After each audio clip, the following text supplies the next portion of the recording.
told you, time to say.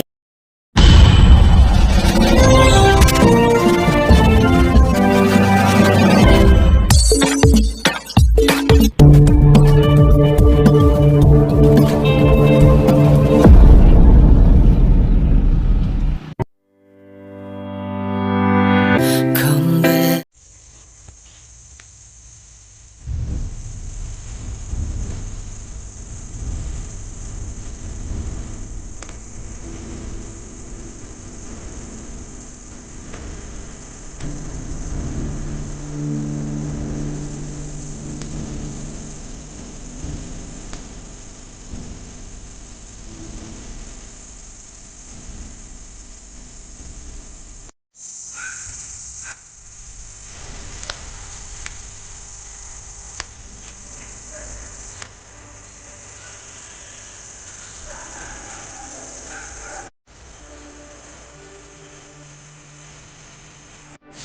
Mamimitas po tayo ng dahon ng malunggay. Ayan, murang mura, sariwang sariwa, fresh na fresh. Wala, kakaunti na ang bunga. Ito ang punong kamyas. Oh, dito sa kapitbahay, mga pamangkin po ito. Oh, ayan o, ayan o, nakaisang bag. Ayan o, ano po, na may pangsigang na tayo sa galunggong. Galunggong or bangus. Ano nga, naghahanap ako sa bayan nito, may palakay. Wala naman akong makitang pula. Doon kinakada.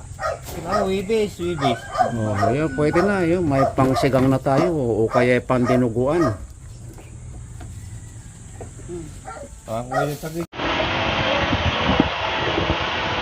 Sineswerte tayo ngayon pagkatapos kong mamitas ng talbos ng kamote at saka mamitas ng dahon ng malunggay at mamitas din ako ng kamatis. Hindi ko na nakuhanan ng video. At itong mga sili, pinitas din dito sa sa harap ng bahay. Hindi nakuha na ng video. At ito naman ang bigay ng aking kapitbahay na pamangkin. Yan. Dito kasi sa aming compound, puro kamag-anak ko ang nakapalibot. So mga pamangkin ko sa pinsan. Binabayaran ko ito, ayaw pabayaran. Kaya maraming salamat pamangkin sa libreng kamyas. So dito sa nakikita nyong gulay, wala pang binili rito, puro galing sa backyard.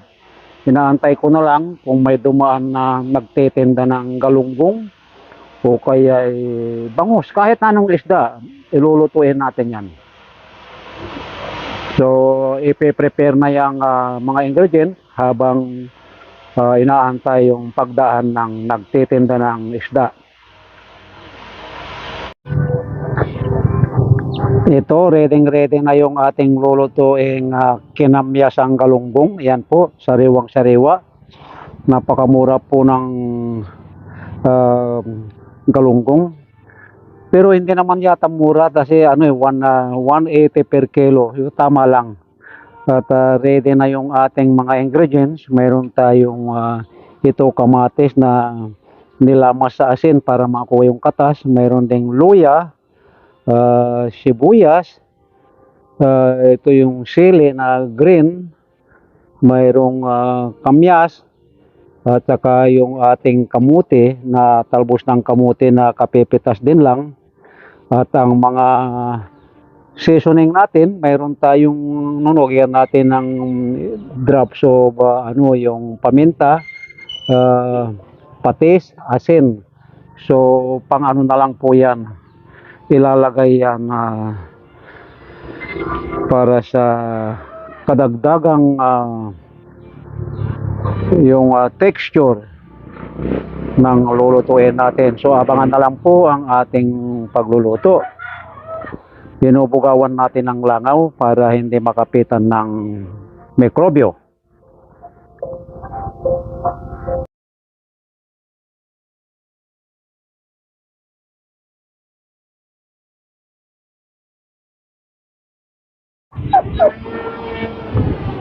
unahin po natin yung jeje. Ilagay natin sa kasirola dito sa pot. Ayan po. And then ilagay na rin natin yung itong luya. Direct na po ito. At ilagay na rin po natin yung sibuyas.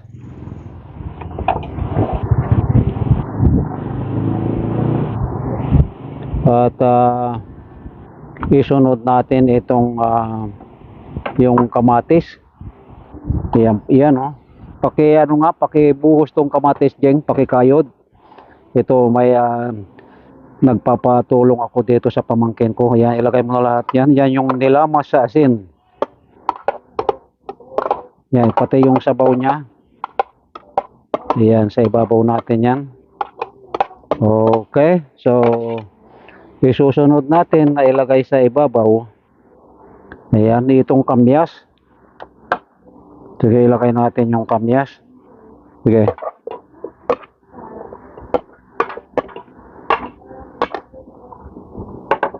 Yan po. So, pakibudburan ng asin. Sige lang.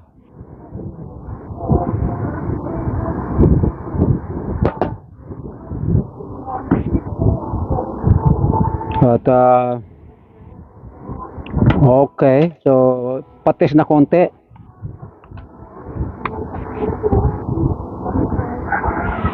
Mga isang kutsara. Yep.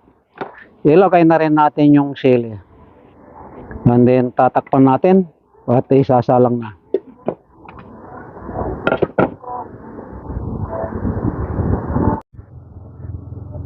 Ayan, isalang natin dito sa improvised pugon. Kusot ng kahoy. Saglit lang pong lutuin to, kaya abangan. Ang huling ilalagay natin dyan ay yung bagong pitas din na talbos ng kamuti. Abangan. Now, after 8 minutes na kumukulo,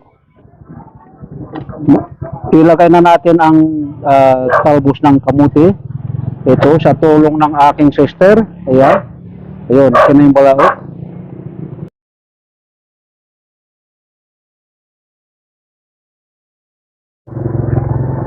Ayan, maraming salamat sister sa pagpe-prepare ng mga ingredients at sa tulong ng aking pamangkin. Kasi hindi dumaan yung nagtitinda ng galunggong, so dumiretso na kami doon sa talipapa. At ito na. So takpan natin at ilang minutes lang, mga 2 minutes, luto na ito. After 2 minutes na kumukulo, pakitanggal na yung takip, sister. Ayun. So, tanggalin na natin yung talbos. Huwag nating i-overcook ang talbos. Ilagay natin doon sa gilid. Ayan. Ilagay natin dyan.